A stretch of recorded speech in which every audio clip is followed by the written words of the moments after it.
The story begins in the far reaches of space, where the galaxy's elite, a group of the most advanced and intelligent species in the universe, are gathered in their grand council chambers aboard a colossal starship.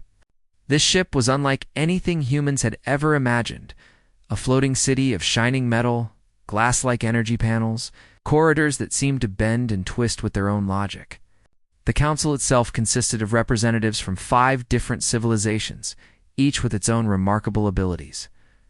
One species had minds that could calculate trillions of possibilities in seconds.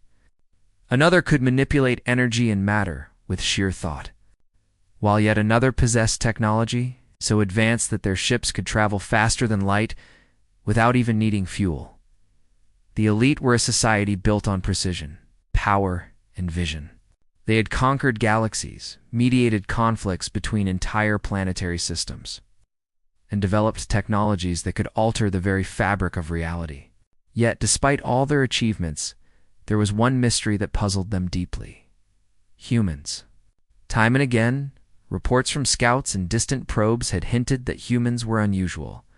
They were not the fastest, the strongest, or the most technologically advanced species.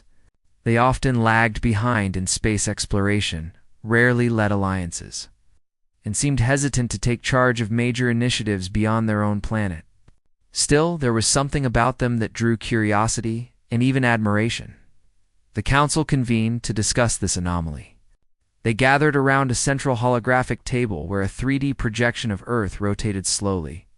Each representative shared observations collected from decades of distant monitoring. "They are fragile, yet resilient," said one, its voice a musical vibration that resonated through the chamber. "They seem to survive catastrophes that would destroy other species," added another, whose translucent skin shimmered as it spoke. One representative, a small but highly intelligent creature with 6 eyes, noted the humans' inventiveness. Despite limited resources, they innovate constantly. Their technology progresses in fits and starts, often in unexpected ways. The council listened intently, their many minds interweaving thoughts and calculations. There was a sense of both admiration and confusion. "They are capable of so much, yet they never lead," one remarked, almost in disbelief. "Why do they wait? Why do they hesitate?" This question lingered in the chamber like an unresolved equation. To the elite, leadership in the galaxy meant decisive action, strategic dominance, and the courage to confront the unknown. Humans, however, appeared cautious, sometimes passive, and often chose collaboration over command.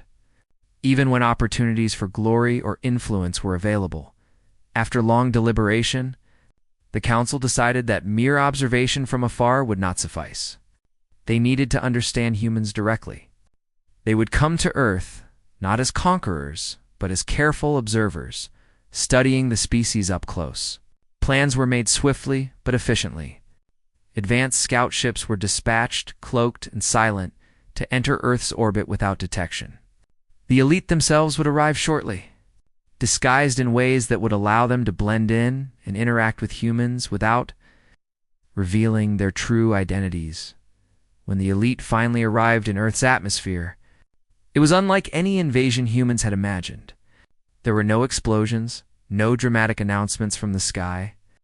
Instead, their ships descended quietly, cloaked to appear as harmless celestial phenomena. From the ground, people noticed unusual streaks of light, strange patterns in the clouds, or auroras that seemed to dance unnaturally in the night sky. Only a few humans, mostly scientists and astronomers, suspected that something extraordinary was happening. The elite observed silently at first. They noted the everyday lives of humans, their routines, their struggles, and their small acts of kindness and courage. Even the council members were struck by how unpredictable humans were. In moments of crisis, humans showed bravery and resilience that defied logic. A city might face a natural disaster, yet the people would organize themselves, save lives, and rebuild. A small team of humans in a laboratory might develop a technology that solves a critical problem with nothing more than limited resources and sheer determination. Yet, even as humans displayed remarkable abilities, they rarely sought to assert themselves beyond their immediate environment. They created incredible inventions, but often focused on solving local problems rather than leading galactic initiatives. They formed governments and alliances, yet leadership was frequently shared, debated, or rotated, rather than dominated by a single individual or species. This balance of caution and cooperation puzzled the elite.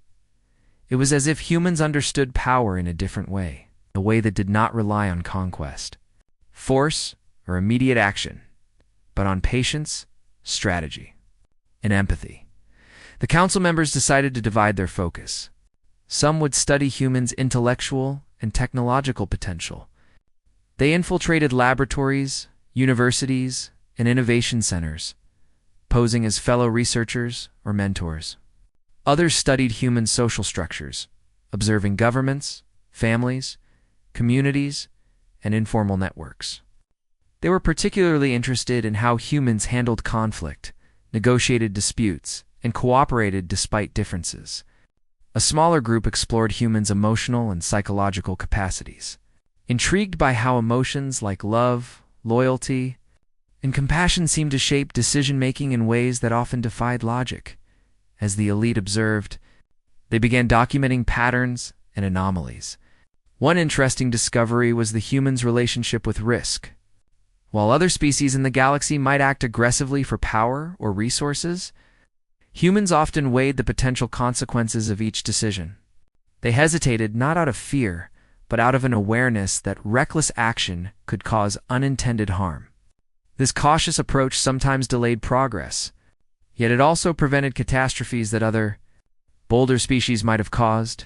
The elite also noticed that humans were unpredictable, in ways that their data could not fully explain. Patterns emerged, but then humans would act contrary to expectation. A small group of humans might sacrifice personal gain for the greater good. A leader might choose negotiation over aggression, even when it seemed illogical. These anomalies intrigued the council members. They realized that humans operated according to principles that were different from those of any other species in the galaxy. Leadership for humans was not merely about dominance or strategy. It was about timing, ethics, and a deep understanding of interconnected consequences. Even as they studied humans, the elite began reflecting on their own species. They noticed how rigid their own approaches to leadership and progress could be. Their decisions were often driven by logic, efficiency, and long-term goals. Sometimes at the expense of empathy or flexibility, observing humans reminded them that leadership could take many forms. Courage could be quiet, influence could be subtle, and change could emerge from collaboration rather than confrontation. The first phase of their arrival concluded with a mix of excitement and humility.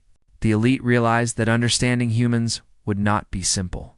It would require patience, immersion, and open-mindedness. They could not rely on the same strategies they used to study or conquer other species. Humans were unique. Their potential was not immediately visible through traditional measures of power or progress. In this phase, the galaxy's elite were both observers and students. They had come with questions and assumptions, expecting to see limitations and weaknesses, yet they found strengths and wisdom in unexpected places. Humans, in their everyday lives, were quietly demonstrating qualities that could reshape how the elite understood leadership, strategy, and influence. The arrival of the elite marked the beginning of a deeper journey, a journey to uncover why humans, despite not leading the charge in obvious ways, possessed a kind of power and resilience that no other species in the galaxy seemed to fully understand. By the end of this phase, the elite were convinced that their mission would not simply be about observation. It would be about discovery, adaptation, and learning. They realized that humans' apparent hesitation and caution were not flaws, but part of a complex intelligence that valued wisdom, morality, and long-term thinking. The first steps on Earth had been quiet, almost invisible, but they had already begun to challenge everything the galaxy's elite thought they knew about leadership and power. The elite began their careful observation of humans with great curiosity. After their silent arrival on Earth, they spread across different regions of the planet, each group taking responsibility for understanding a specific part of human life. They used advanced cloaking technology that made them invisible to human eyes, cameras, and even scientific sensors. To humans, The elite were nothing more than small shifts of air or soft flickers of light that disappeared in an instant. But in reality, the aliens were standing in classrooms, walking through busy markets, sitting quietly in train stations, observing everything. The elite first visited places where humans worked. They watched scientists in white lab coats bending over microscopes, engineers building machines, and doctors treating patients with calm voices and gentle hands. They found humans to be extremely creative and full of ideas. Even with limited tools or imperfect data, humans found ways to solve problems. A team of human researchers might argue loudly one moment, and laugh together the next, and ultimately create something brilliant. The elite were fascinated. Their own species rarely argued. They communicated through pure logic. But here, in these human labs and workshops, emotion and intelligence worked together like two sides of the same coin. One representative of the elite, a tall, slender being with glowing blue eyes, followed a group of human firefighters as they rushed into a burning building. The alien watched, astonished, as humans risked their own lives to save others. They moved through smoke and heat, coughing but determined, and carried out frightened children and exhausted adults. The elite had seen bravery before, but this kind of bravery was different. It was instinctive, emotional, and deeply personal. The alien recorded everything, confused yet impressed. Why would a species that claimed to fear death willingly put themselves in danger for strangers? This was something the elite could not explain with logic alone. Another group of elite observed humans in corporate offices. They watched meetings where people debated business strategies, discussed financial risks, and made plans for the future. Here, the aliens noticed something interesting. Humans often hesitated before making a big decision. They talked, discussed, reconsidered, and sometimes postponed final choices. At first, the elite interpreted this as weakness or uncertainty. But the longer they observed, the more they began to understand that humans considered many factors before acting. They thought about consequences, responsibilities, emotions, and even how their decisions might affect people they had never met. This cautious way of making choices was different from the elite, who made decisions based purely on calculations. The aliens continued their observation in schools. They watched children learn, grow, and sometimes struggle. The elite found it remarkable how humans valued teaching so deeply. Teachers, often under pressure and lacking resources, still poured their energy into helping students understand the world. They explained, encouraged, corrected, and supported. In the elite's own cultures, young ones learned from machines or downloaded information directly into their minds. But humans spent years patiently guiding their children through life. The elite found this strangely beautiful. It showed that humans cared about the future in ways that were gentle and emotional. Some elite focused on studying humans in moments of conflict.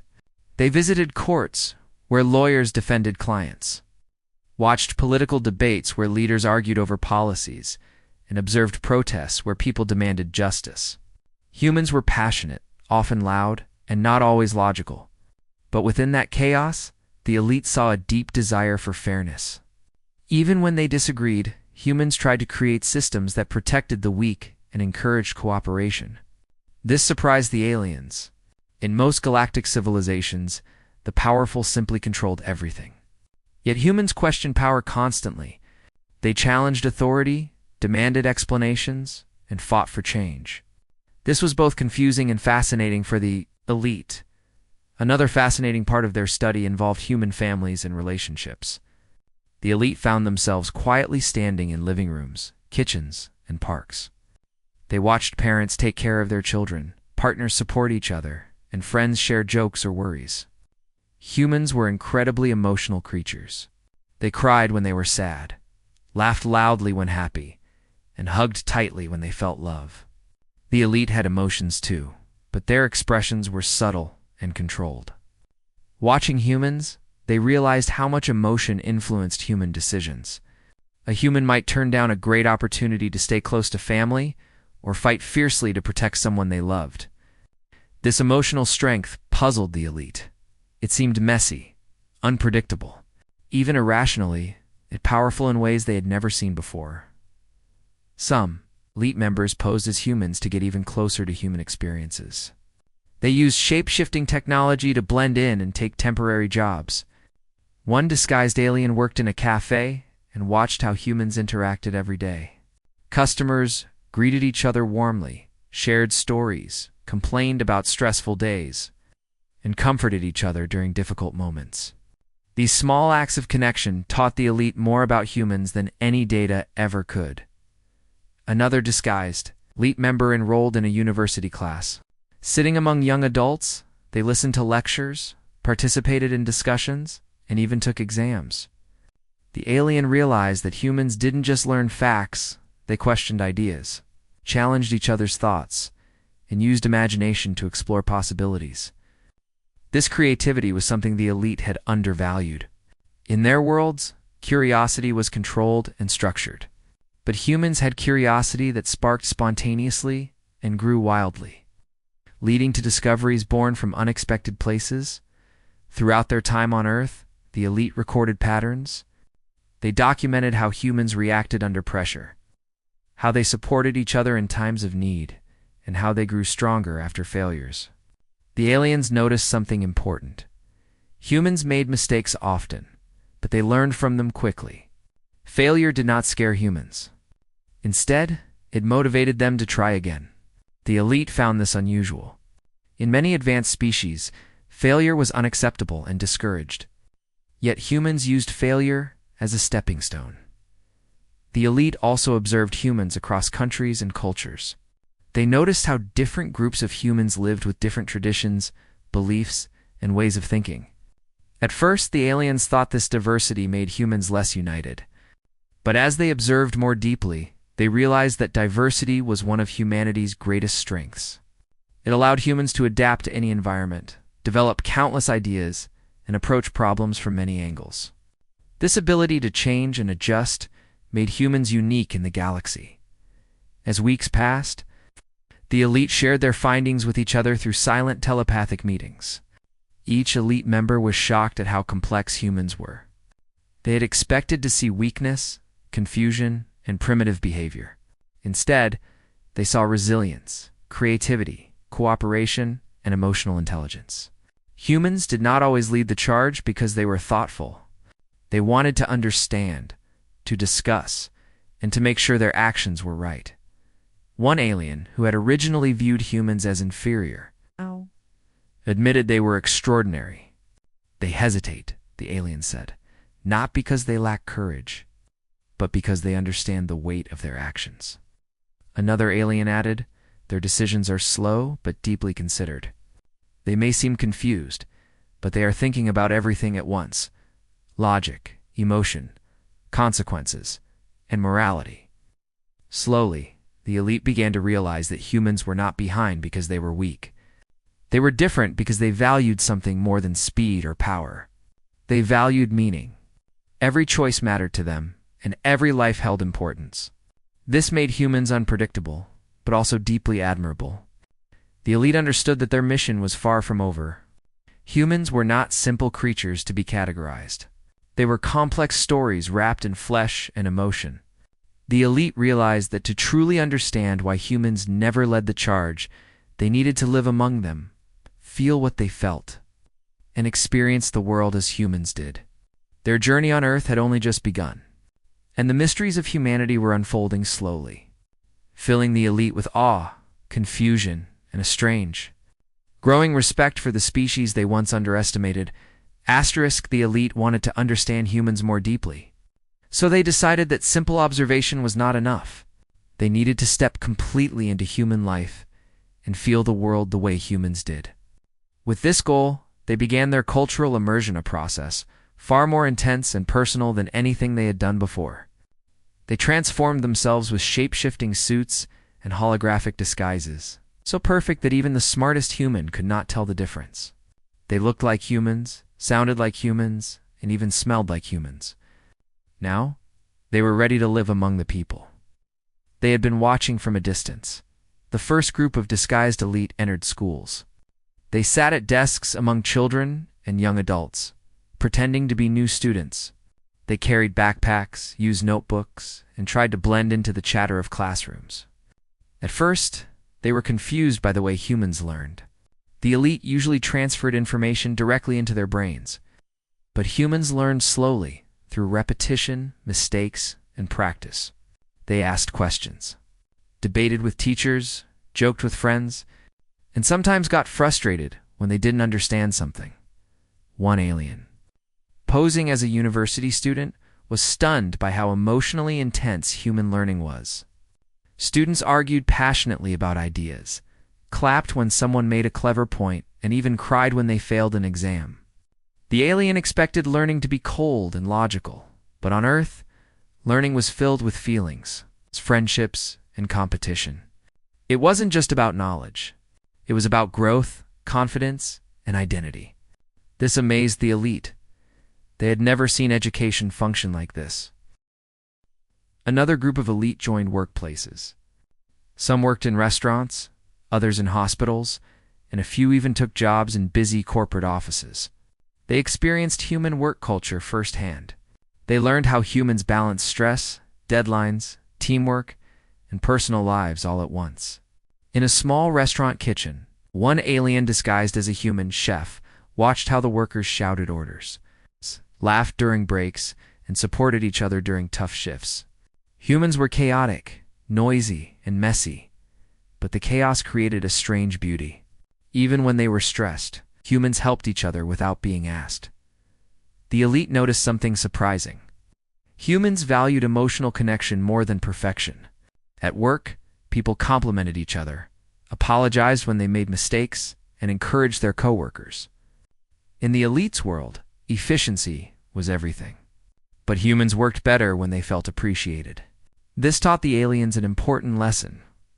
Emotions were not weaknesses. Emotions were fuel. Meanwhile, a different group of elite focused on understanding human creativity. They attended concerts, watched movies in crowded theaters, visited art galleries, and even joined local hobby clubs. Humans created stories, paintings, songs, dances, and games not because they were necessary for survival, but because they brought joy and meaning. One elite member attended a poetry night where humans shared words filled with sorrow, hope, fear, and dreams. The alien felt emotions they had never experienced before. Human art did not rely on advanced technology. It came from the heart, raw and unfiltered. It made the alien realize that humans explored inner space with the same intensity that alien civilizations explored outer space. Another elite infiltrated a sports team, joining a group of humans who played football at a local field every afternoon. The alien watched the players run, shout, celebrate, and argue.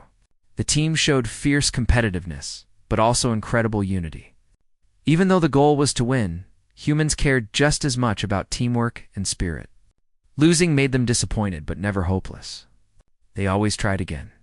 This resilience fascinated the elite.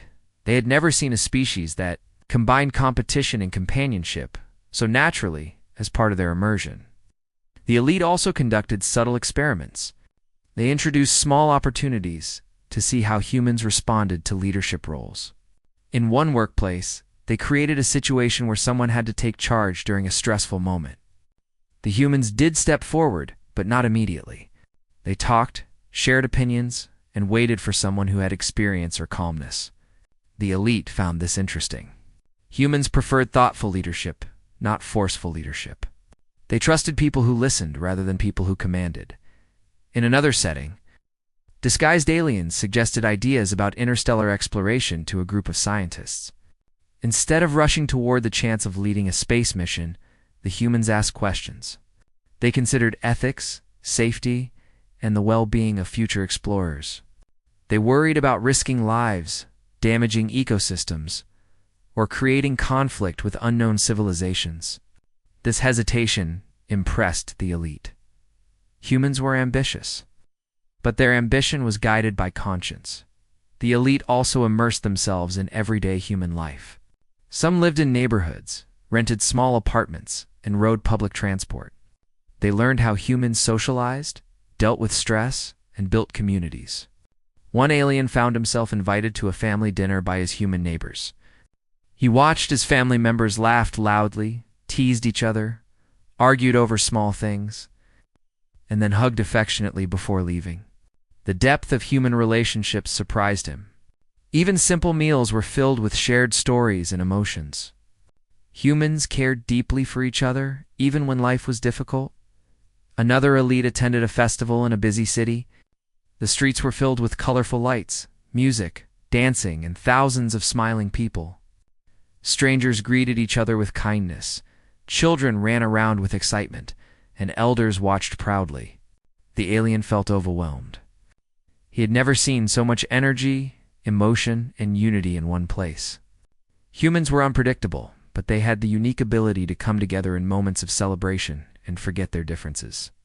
The elite's experiments also involved testing human morality.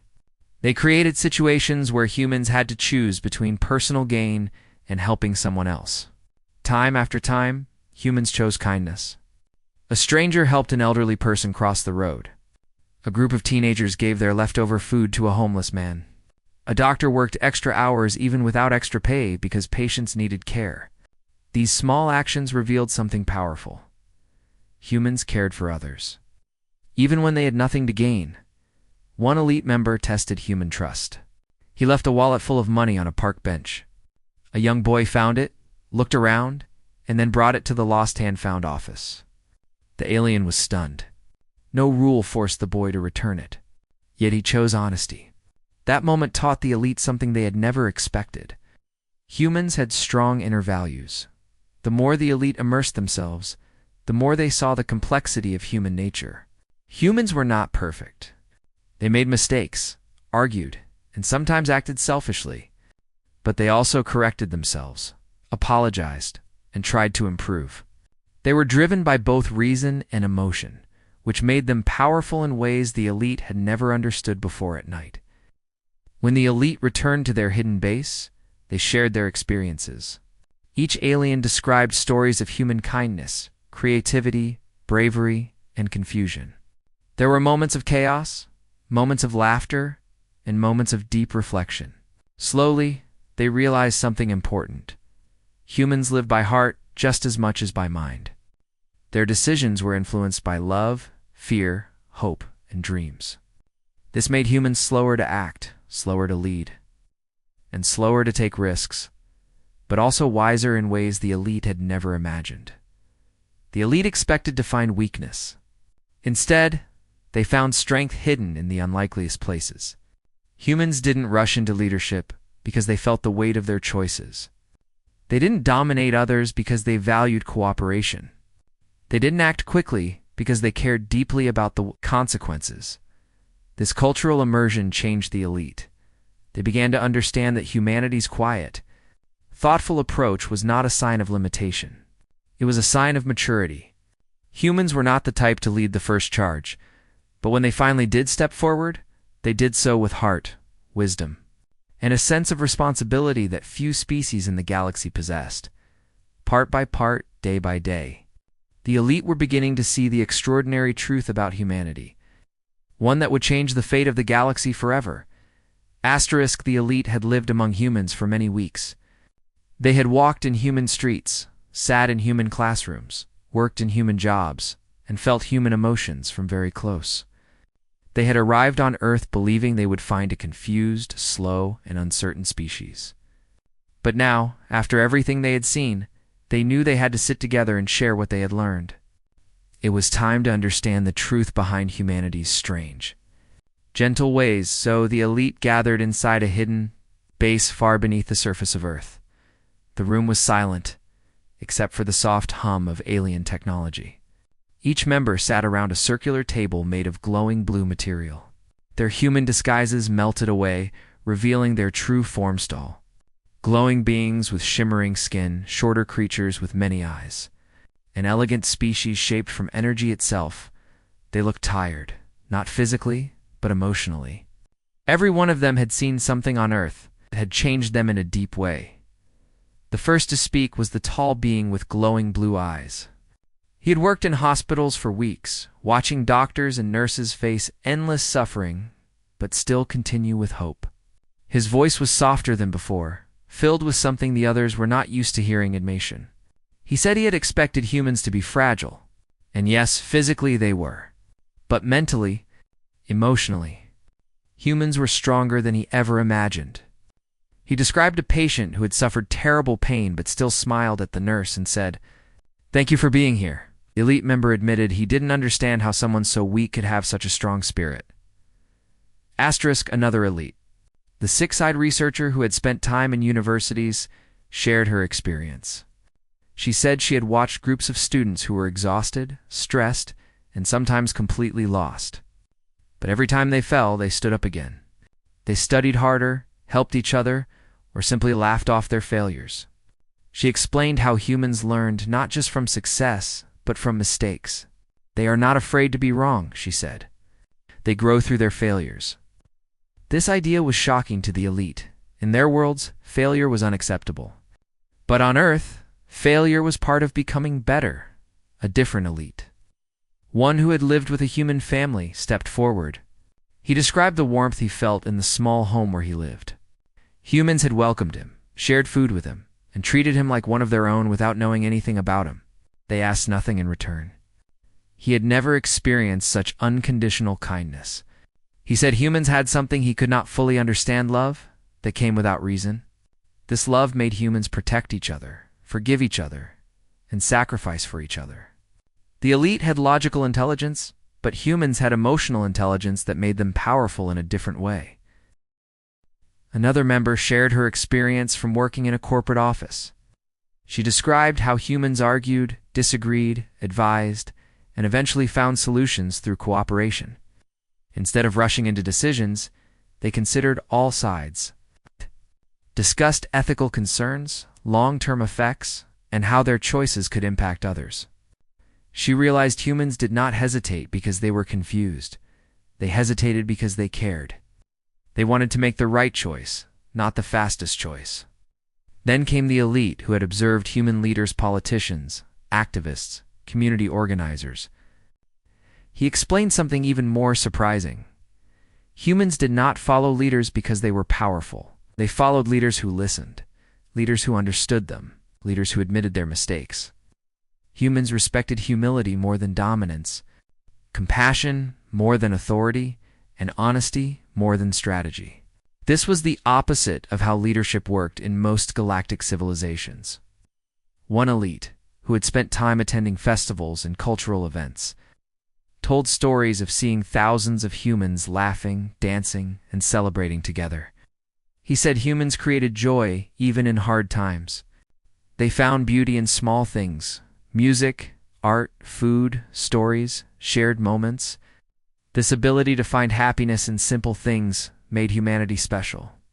Even when life was difficult, humans kept moving forward because they believed tomorrow could be better. As each elite shared their experiences, a picture began to form, a picture of a species that was far more complex than any of them had imagined. Humans were not the first to charge into danger. They were not quick to take command. They were not eager to lead vast alliances or dominate others. And now, the elite finally understood why. Humans did not lead the charge because they understood the weight of leading. To humans, leadership was not a trophy. It was a responsibility. A leader had to care, guide, protect, and think of everyone, not just themselves. Humans refused to take leadership lightly. They valued life too much to risk it carelessly.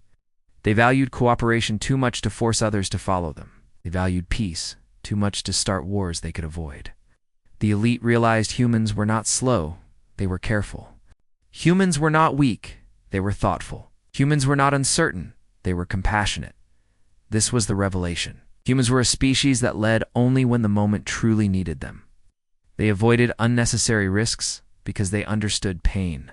They avoided unnecessary power because they understood corruption. They avoided rushing because they believed in thinking deeply. One elite member said something that made the entire room silent. Said he believed humans had the most advanced form of leadership in the galaxy, not leadership based on power, but leadership based on wisdom. The others agreed. They had seen humans make choices that protected the weak. They had seen humans sacrifice comfort for justice. They had seen humans fight bravely when there was no other way. They had seen humans show mercy even when they were angry. And they had seen humans build hope from situations where most species would have given up. The elite began comparing their own ways with human ways. They realized they often acted too quickly, relying on logic alone. They sought answers, progress, and solutions without considering the emotional and moral cost.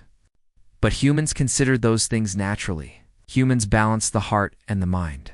They did not choose the path that was easiest, they chose the path that was right. This shook the elite to their core. They had always believed advanced species must be bold, fast, and fearless. But humans showed them a different kind of strength, one that came from empathy, patience, and understanding. The elite finally understood that humans never led the charge because they were protecting something precious, their humanity itself. At the end of their meeting, the elite sat in thoughtful silence. They realized humanity was not behind them. Humanity was different, unique, and perhaps wiser than any species they had met. This new understanding changed everything. They no longer saw humans as simple beings who needed guidance. They saw them as teachers, teachers of compassion, patience, and moral strength. And for the first time, the elite felt humbled. They knew now that the galaxy needed humans, not for their weapons or technology, but for their wisdom. Prepared for what came next, they carried with them a profound respect for the gentle, thoughtful species they had once underestimated. Their revelation was complete, and it had forever changed the way they saw humanity. The elite had finally understood the truth about humans, and now their time on Earth was coming to an end. After months of living among people, watching their lives, feeling their emotions, and learning from their actions, the elite were forever changed. They had come expecting to study a simple, confused species. Instead, they found a kind, wise, deeply emotional civilization that taught them lessons no advanced technology ever could. Their base, hidden deep beneath the earth, was filled with a calm, thoughtful silence. The glowing blue lights were dimmed, and the air felt warmer now, almost like the planet itself was hugging them goodbye. Each elite member stood quietly, preparing for departure. But none of them felt the same as when they arrived. They were not just leaving a planet, they were leaving a new understanding of life. One of the elite walked through the memories of his time on Earth. He remembered the hospital corridors he had walked every night, watching doctors save lives with trembling hands and tired eyes. He had seen humans weep for strangers, hold the hands of dying patients, and cheer when someone recovered. He had watched people give everything they had just to bring hope to others. That memory stayed in his heart like a soft light. Another elite remembered the family he had stayed with. They had no idea he was an alien, yet they welcomed him into their home during a rainy evening. They gave him food, a warm bed, and laughter. He remembered sitting at the dinner table listening to the family argue gently, tease each other, and then laugh again. He remembered the mother checking on everyone before sleeping, and the father fixing things around the house with love. Humans cared even when they were busy, tired, or stressed. This kind of love was something the elite never had in their perfectly logical societies. As they prepared to leave, each elite gathered small items they had collected, things that had no scientific value, but held deep meaning. A child's drawing given during a school activity, a handwritten thank you note from a coworker, a flower picked from a park during a peaceful evening walk. These small objects felt like treasures because they reminded the elite of the emotions they had witnessed. Before departure, the elite held a final meeting, not to discuss strategies, not to analyze data, but to share their feelings, something they had rarely done in their own world. They sat in a circle once again, but this time the atmosphere was softer. They spoke about the humans who had touched their hearts, the moments that inspired them, and the gentle lessons they had learned. One elite said he had learned the meaning of patience by watching an old man teach his granddaughter how to read. Another said she had learned courage by watching a young woman stand alone in a protest, holding a sign high even when people shouted at her. Another talked about forgiveness, saying he had seen two friends argue fiercely and then embrace the next day as if nothing had happened. Humans were imperfect, but they embraced those imperfections with honesty and hope. During their discussions, the elite realized something else. Humans had a special power. They did not conquer the galaxy with force, nor did they lead alliances with intimidation. Their power came from their hearts. Humans influenced others slowly, gently, quietly by example rather than by command. No other species they had met had this kind of influence. After their discussion, the elite decided to leave something behind. Not weapons, not advanced machinery that could harm the natural balance of the planet. Instead, they left small gifts hidden in safe places, pieces of technology that would help humans grow without pushing them too fast. Devices that could clean oceans, improve air quality, store energy efficiently, and heal illnesses. They placed them carefully, making sure humans would discover them naturally when the time was right. They also left knowledge, not instructions, but possibilities. Ideas encoded in subtle signals that human scientists would one day decode and use to solve global problems. The elite did not want to interfere directly. They believed humans should continue growing in their own thoughtful, steady way. But they wanted to offer gentle support, like a friend quietly helping from the background. The time to depart finally arrived. The elite activated their cloaking devices, and their massive starship rose silently from deep underground. No humans saw it. No radar detected it. The ship broke through the clouds and paused in the sky for a moment, as if taking one last look at Earth. Inside the ship, the elite stood near the observation window. They looked down at the planet glowing blue and green beneath the soft sunlight. Some of them felt emotions they had never experienced before: gratitude, affection, even a quiet sadness. They had entered Earth as observers, but they were leaving with respect and love for the humans who had unknowingly educated them. One elite whispered, "They do not lead the charge because they protect what matters most." Another added, "When they lead, the galaxy will follow, not out of fear, but out of trust." And another said softly, "They are the heart of the galaxy. They just don't know it yet." As the ship moved away from Earth, the elite made a promise. They would carry humanity's wisdom to the far corners of the universe. They would teach other advanced species about compassion, patience, and moral strength. They would share the truth that leadership was not about rushing forward, but about knowing when to step forward and when to step back. The ship sped into the stars, leaving Earth behind but keeping its lessons close. The elite felt lighter, wiser, and more connected to the universe than ever before. They now understood that some species lead with power, some with intelligence, and some with speed, but humans led with heart. Back on Earth, life continued as usual. People went to work, children played in parks, families cooked dinner, and scientists kept searching for answers. No one knew that a powerful alien council had visited them, watched them, learned from them, and left inspired. But maybe, deep inside, humans felt something: an invisible shift, a quiet sense of hope, a feeling that they were not alone in the universe. And somewhere high above, far beyond what telescopes could see, the galaxy's elite traveled toward distant worlds carrying a message they had learned from Earth. Greatness is not loud. Wisdom is not fast. Leadership is not force. Sometimes, the ones who seem slowest to lead are the ones who lead best when the moment truly matters. And humanity, with all its flaws and strengths, was destined to shine in its own time, quietly, beautifully, and powerfully, when the galaxy needed them most.